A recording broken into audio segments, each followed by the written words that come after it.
अगदी जलद व अचूक बातम्यांसाठी पाहत रहा महामीडिया 24 सदैव तत्पर। दख्खनचा राजा श्री ज्योतिबाच्या चैत्री यात्रेनिमित्त केरली ज्योतिबा मार्गावरून जाणाऱ्या भाविकांची सेवा करण्यासाठी ठिकठिकाणी सामाजिक संस्था पुढे सरसावल्या आहेत। याच भावनेतून चांग भलं सामाजिक सेवा ट्रस्टच्या वतीनं यात्रेकरूंना 7,000 मोफत थंड पाणी बाटल्यांचं वाटप करण्यात आले। कैलासवासी पांडुरंग करंडे यांच्या मार्गदर्शनाखाली शिये फाटा येथे अनेक वर्षांपासून पाणी वाटण्याचा हा उपक्रम राबवला जात आहे। यंदा या उपक्रमाचं नव्या ट्रस्टमध्ये रूपांतर करून चांग भलं सामाजिक सेवा ट्रस्टच्या माध्यमातून ही सेवा विस्तारण्यात आली।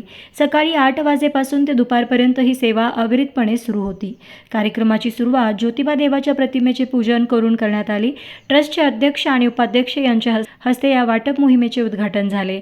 कडक उन्हाची तमा न बाळगता चांग भलंच्या जयघोषात भाविकांना पाण्याचं वाटप करून त्यांची तृष्णा भागवण्यात आली। शिये फाटा, शिये जठारवाडी, भुयेवाडी, निगवे, केरली या रोडवर गावातील स्थानिक मंडळांच्या वतीनं यात्रेकरूंसाठी महाप्रसाद आणि अल्पोपहाराची सोय करण्यात आली होती। संपूर्ण परिसर भाविकांच्या गर्दीने आणि ज्योतिबाच्या नावानं चांग भलंच्या गजरानं दुमदुमून गेला होता। यावेळी ट्रस्टने पदाधिकारी मोठ्या संख्येने उपस्थित होते। तर मग चला सबस्क्राईब करायला विसरू नका महामीडिया 24 न्यूज चॅनलला। महामीडिया 24 सदैव तत्पर।